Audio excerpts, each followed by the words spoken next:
Hi, and welcome to Pet Profiles, broadcast only on Channel 8 Rutland Cable Vision. This week my guest is Tom Browe again.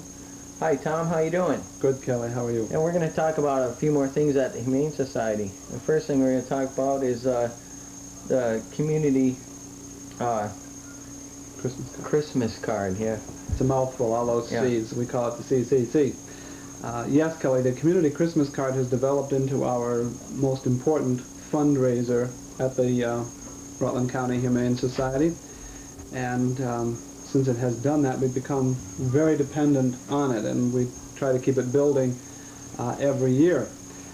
It's a simple process of raising funds for us, and in the spirit of Christmas, everybody, you know, is out, Merry Christmas and Happy Holidays and all that sort of thing. So what we ask is quite simple.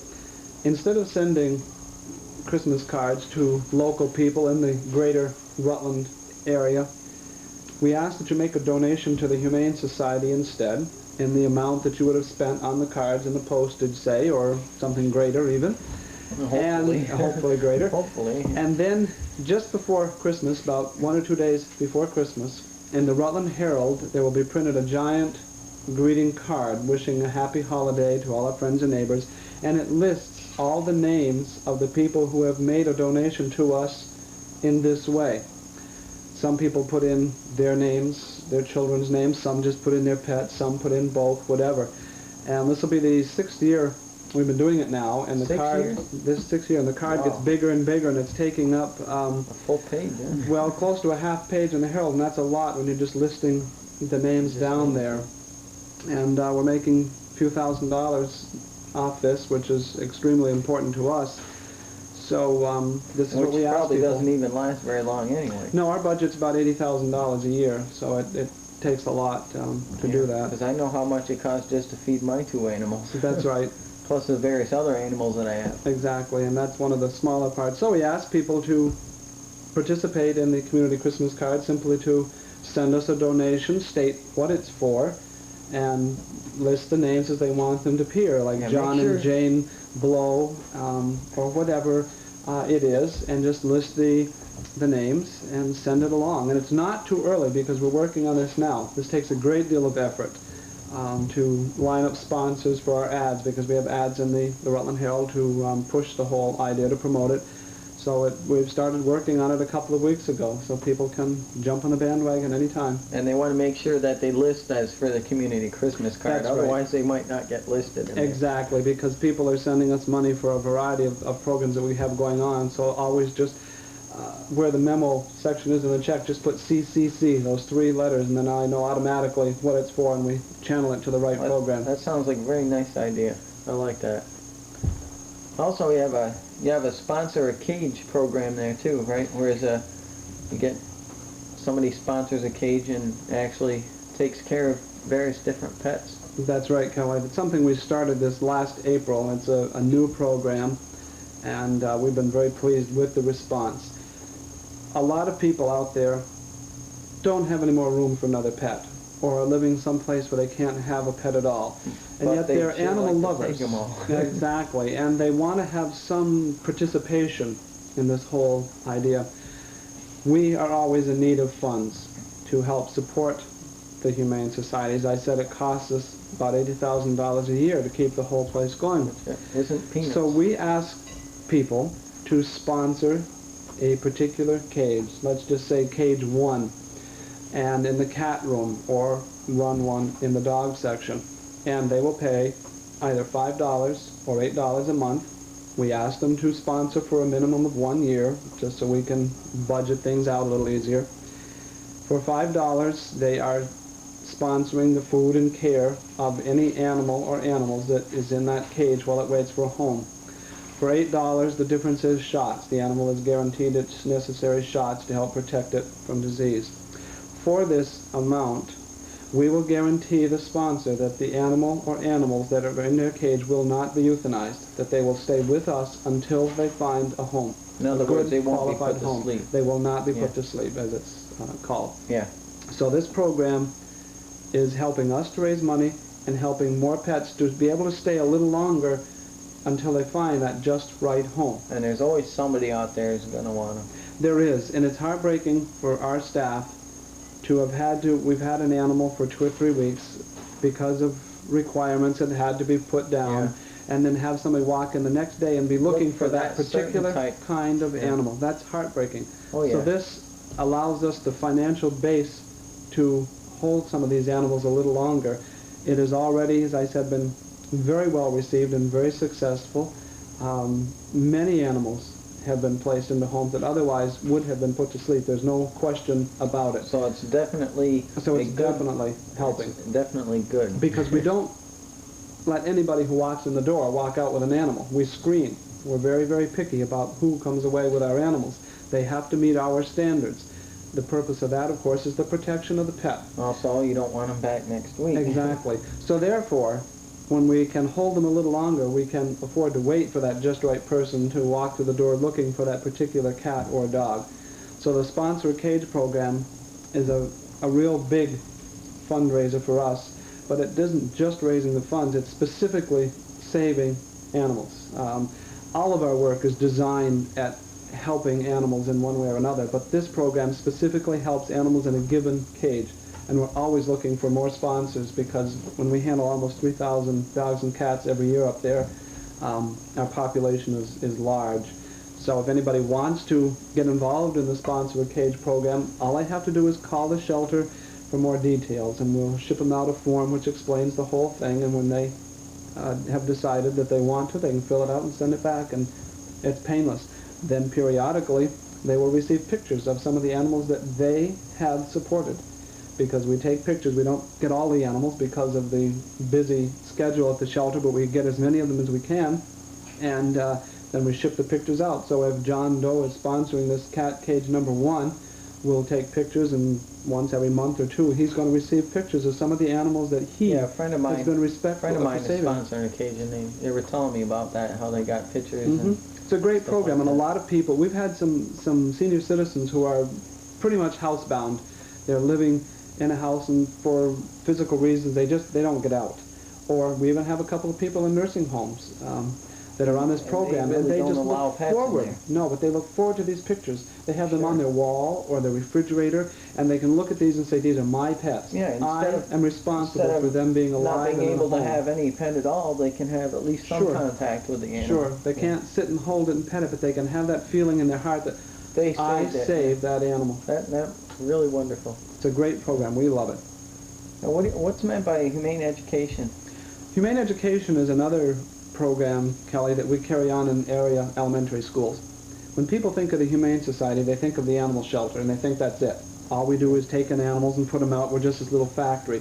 Well, the animal shelter is only actually a small part of what we do. We have an ongoing education programs in area elementary schools. A school, a teacher, whatever, just has to request it, and it's put on my schedule, and we go in and do programs in the classroom. There are programs geared for everything from kindergarten through grade 6. They're all different. Each program is different, geared for the grade level. The subjects vary from pet responsibility, how to properly take care of pets, to endangered species. What are endangered species? How do they get there? We take an in-depth look at that. We have programs on whales, and we can go on and on listing all the different programs we have. The whole idea behind humane education, of course, is to instill in our young people a humane ethic. Too often in the hustle and bustle of life at home and in school, a lot of this idea of being kind to any living being is sort of left out. There just isn't time for it. So we go in with specific programs telling the kids, or teaching the kids. We don't go in and tell them anything. We just show them how that they can be very beneficial in the lives of all sorts of animals. For example, the little boy that's out catching frogs. What's he doing to this frog? How is he upsetting the whole life of this little animal that he's not thinking about as having feelings?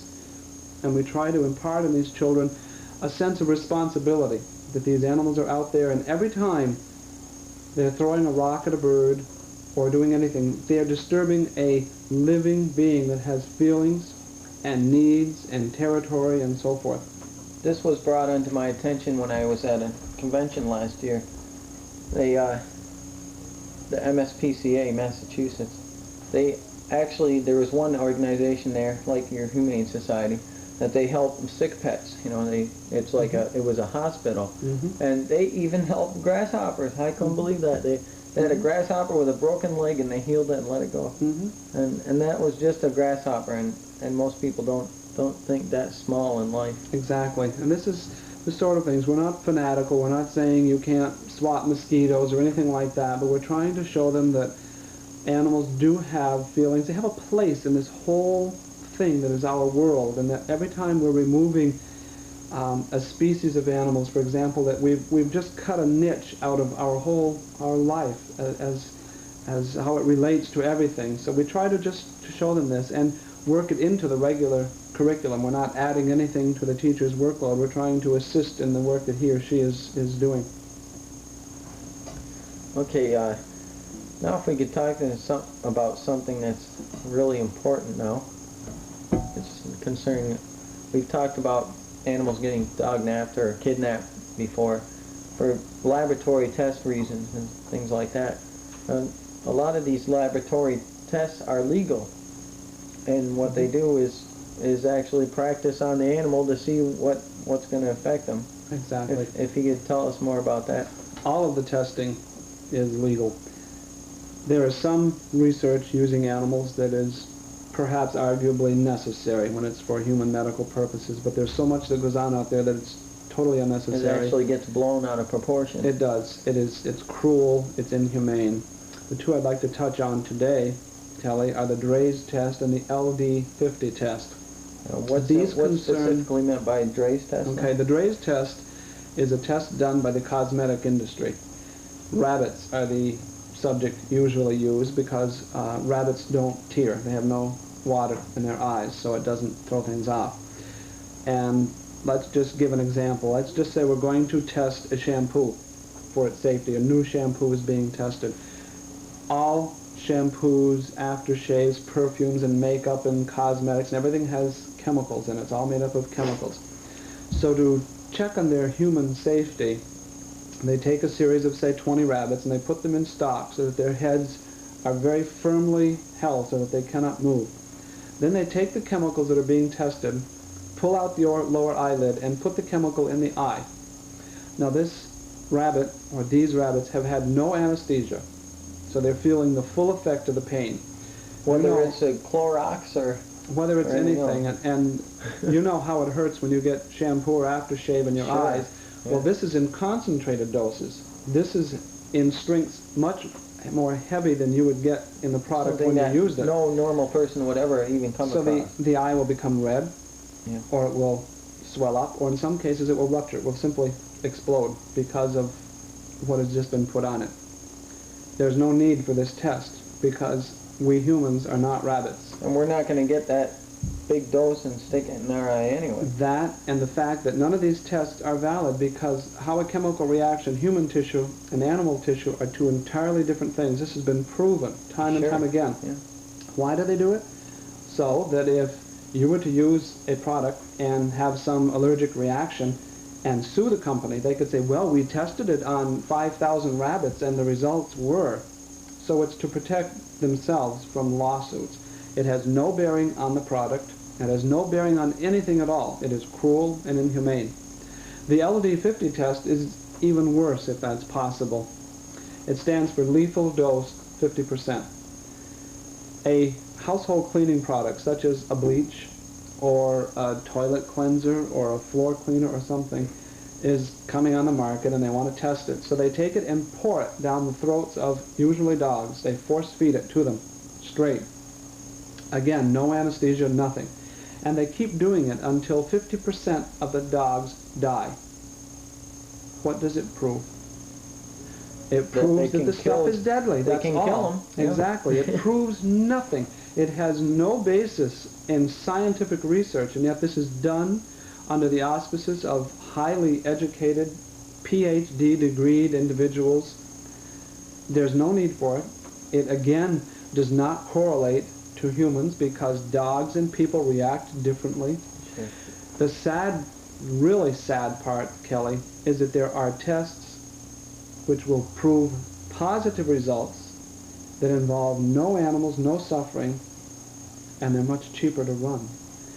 In vitro tests, where a little bit of human tissue is used in a fluid and it can be tested, the reaction on that, and it proves what happened. Computers, believe it or not, can test what's going to happen because past results of something is fed into a computer, the chemical component is fed in, and the computer can say this will happen or this will not happen. So there are so many tests that can take the place, but this is an established way. They've been doing this for over 50 years, and it is hard to change. They're just too lazy to change. It's hard to change. There are too many people that have their livelihoods vested in this.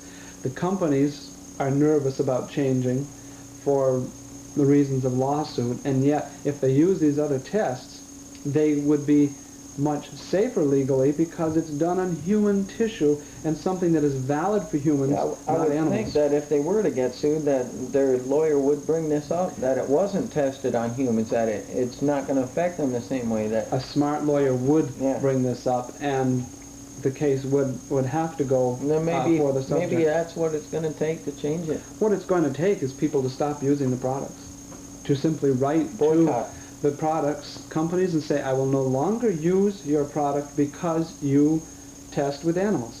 What the company's going to write back, because we have copies of letters, is, well, we don't do the testing. We hire a company to do it. But that doesn't mean anything because it's still in your name. because of them. It's Exactly. still because of them. Exactly. Yeah. And there are companies that do not do testing. Interestingly enough, there are now some fashion models who will not use or support any cosmetic that uses animal testing. So therefore, people are starting to become aware of it. And that's what we want to tell the people, is to be aware of these things.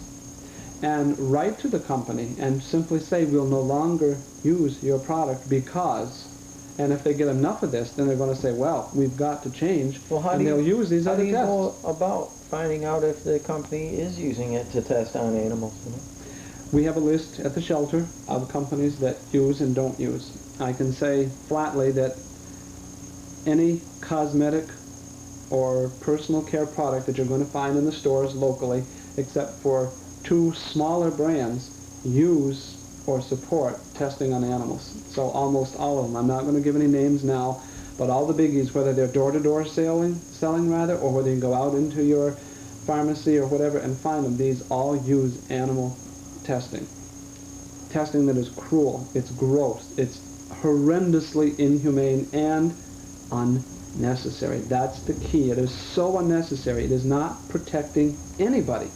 It is not saving any human suffering or anything. So you can't even use that as an argument. It's just bad. We're not trying to cause trouble on this subject. We're just trying to help save the animals because this is very important. Yes, we're not sensationalizing. We're not trying to get people to cry and weep and everything. We're trying to educate the public, to make them the concern and let them know what's going on. When you tell people this, they say, oh my gosh, I never knew this was going on, and they don't know that. But these things, and that's only the tip of the iceberg. There are horror stories that I won't even begin to get into it in the name of so-called research. Now, this almost sounds unbelievable to me. I don't understand why the MSPCA or any of the humane societies haven't been able to stop this. How come it goes on like this? Okay, Kelly. All of the big national humane societies, MSPCA, HSUS, Humane Society of the United States, AHA, which is the American Humane Association, and on and on and on, they have been fighting this for some time. It's not illegal. These tests aren't illegal because the companies lobby. These are powerful companies, don't forget, that are making literally millions and millions of dollars every year. They have powerful lobbies in Washington and so forth, and they're fighting back. They don't want to change. How come they're not illegal, though? Who gets to say that this is okay to do this to animals? Who gets Congress in Washington, D.C. would have to be the ultimate authority. And with powerful lobbies there who have people going in and you know, padding some paychecks here and there and so forth, nothing is being changed yet. But a lot is being done. the big humane societies are focusing on two fronts, all right? And by big humane societies, I mean the ones with multiple $1 million that can do this. We support it by letters and so forth, but we haven't got the money to put into this. They're trying in Washington legislatively to get something done, and they're also putting tremendous pressure on the companies that manufacture these products. Number one, by contacting the companies, and number two, by letting the public know, by making people aware. Because when people find this out, they will hopefully stop using the product. And you can't just do that. You have to write to the companies. You'll get letters back that will sound so sicky sweet, saying, oh, we don't do this, another company does it for us, or we have to do this for human safety. It's so untrue. Yeah, because totally untrue. Humans react differently. But these companies have a lot of money invested here, so they're trying to get you to see things their way. So a lot is being done to end this, an awful lot. There is established, I can't give the exact name, but it's an institute to study alternative testing, and some of the major cosmetic companies are supporting this to find alternative methods that they can use. There are already, well, there already are, the ones I mentioned, but you see, they don't want to switch too quickly because it's going to cost them a great deal of money. And until the public brings a good amount of pressure to bear on these companies, then they'll be slow in switching. But if more and more people keep writing and saying, I'm no longer going to use your product... It should stop now. It shouldn't keep It should stop now. It should stop. But only if the people bring the pressure to bear. The only thing that makes Congress jump, the only thing that makes the companies jump is the people. If senators and representatives hear enough from their voters so that they get worried about the next time they're going to be up for election, then and only then will they really start to do something. If the companies hear from their consumers saying, I'm no longer going to use your shampoo or your makeup or whatever because of, and tell them the reasons, only when they get enough pressure and they say, oh, sales are starting to slip, only then will they do it. That's almost disgusting. It is disgusting, but the human being does not like to change, unfortunately. And once a mechanism is in place, something that has been working for 50 to 100 years, it's hard to convince them they have to change it. And these places also, they use so many animals for these tests that it helps bring on kidnapping or dog napping. Exactly. Or it has all sorts of spin-off problems. Sure. And once the tests are over, by the way, the animals are just killed.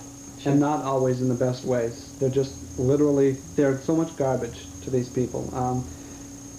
And another little incident which I think it's sick, is these companies that use dogs for testing will hire what they call petters. They hire people to come in and pet the dogs so that the dogs get used to being handled by humans and trusting them. So that when they're handled and stuck with needles and funnels and so forth, yes, this is exactly what it is. But how can anybody take on the job of being a puppy petter knowing that that animal is going to be used for horrendous tests. Research, is going to be hurt, miserably hurt. I mean, pick up a gallon of bleach and try to drink any of it and see what happens. Yeah, just think of how you feel when you got heartburn. Imagine drinking a gallon of bleach. Yeah, you would die. It's terrible. And you would not die pleasantly. It's painful. Very it's violent excruciatingly death. Horrendous. Yeah. And they watch to see how long the death occurs, so that they can have that in their research too. I once had a dog that somebody poisoned and he died. And he went through so much pain and suffering. I felt so bad. It's agonizing. It's just because of somebody's prank. Mm-hmm. Exactly. And this is almost a prank. This is business. This is a big business that goes on.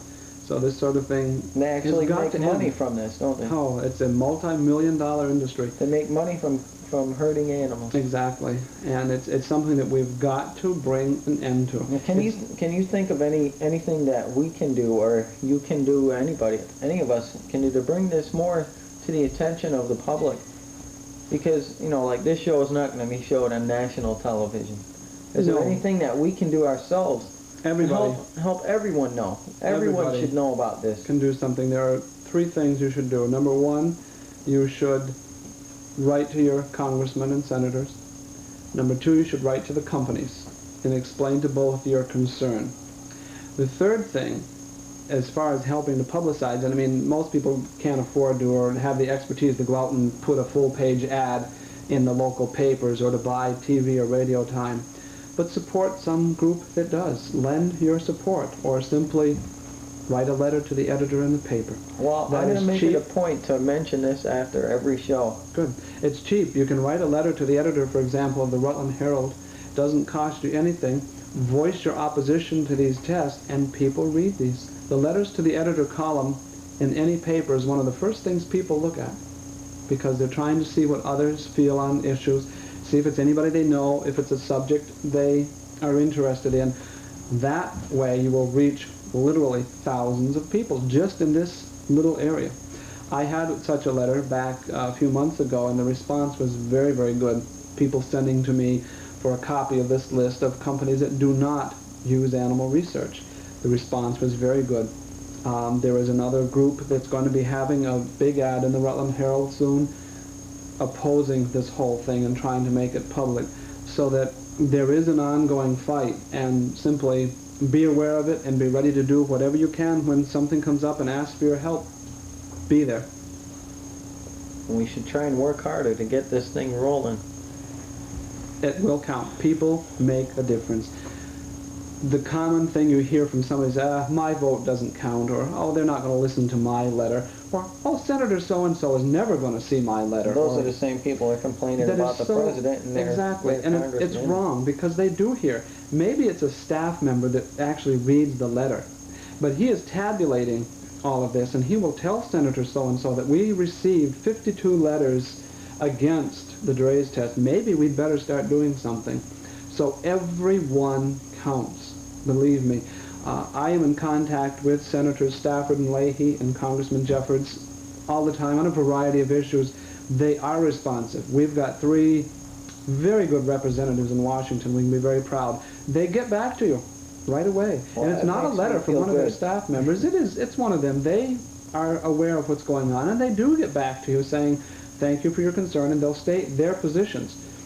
Just as a matter of the record, all 3 of our representatives are informed about the Dre's test, the LD50 test, and are trying to do their part to see that something is done. There is a bill in Congress to make it illegal to use these, to use alternative tests. All of our representatives are behind this bill and are voting in favor of it. All we have to do is get more of them down in Washington aware of this, supporting it. It'll be a matter of fact, it'll be a law, and no more animals will suffer for these reasons. It's very important. So people, please, write, call. There are toll-free numbers right in the yellow page or the white pages of your local phone book where you can call. You won't get to talk to Senator Stafford, Senator Leahy, or Representative Jeffords, but you'll talk to one of their staff people. The message will get through. I promise you that. It will get through, because you will get a letter back. You will get a response. Now, if we can go back just a little bit, it must take a really special, or maybe not special, but a strange kind of person to be able to perform these type of tests. I mean, don't they have animals at home? Don't they have a dog or a cat or anything like this? Or what's wrong with them? The sad part of that is, Kelly, yes. Why don't they resent it too? You know? Well, because it's a job. It's their money. job, but they can come and take a dog, pour down chlorine bleach, and then go home and be greeted at the door by their own pet dog and love it and think it's, you know, just the greatest thing, but not look at what they're doing as cruelty. Because to them it's just a job. That animal there is just so much meat. It's just a device. It's not a living thing in their eyes. So that's the sad part. Well, I hope we can get this out there, and I hope a lot of people are listening. I hope so too, because as I said before, and I can't say enough, every letter helps. Every phone call helps. Because they do keep track, believe me. They are very responsive to public sentiment. They keep track in Washington. They keep track in the headquarters of all of these cosmetic companies. So if people will only write, it will ultimately make a difference. Now, also before you mentioned there's a list of companies that do these tests. Is there any way that don't do them? There's no list of people that do. Well, if they're not on the list, you can automatically assume they're involved, yes. Well, is there any way that people can obtain this list from the county? Certainly. All they have to do is call the shelter or write and specify that you would like the list of companies that do not use animal testing. We'll ship the list out to you as quickly as we can get it back.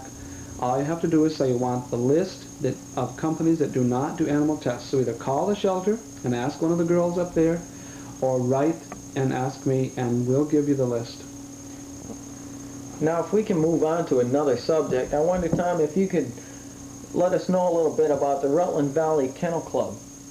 Okay, the Rutland Valley Kennel Club is an organization of dog-oriented people, and they're going to be meeting this coming Tuesday, November 5th, at the Hope Community Church on what I think is 57 West Street. They meet monthly, they have their meeting, and then a program to follow. This month's program is me talking about the Humane Society and how we relate to the purebred breeders and so forth. And I think it'll be a good program, not just because I'm doing it, but I think it'll generate some interest among the members.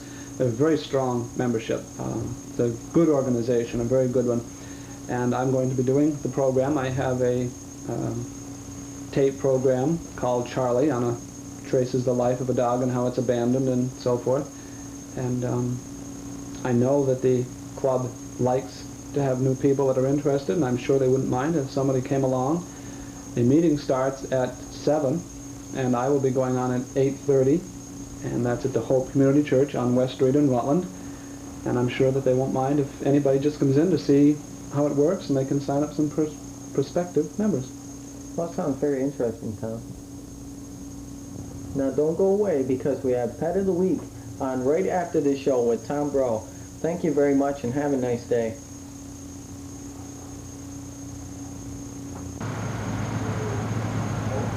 Hi, Tom Browe with this week's Animal Available for Adoption and Pet Tip from the Rutland County Humane Society.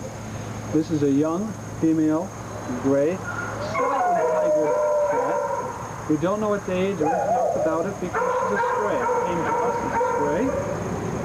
Yes, she was literally left beside the road in an area where she could not have strayed from somebody's home. She was just abandoned. Abandoning an animal is illegal. You can carry a $200 fine up to 1 year in prison. But beyond that, it is immoral.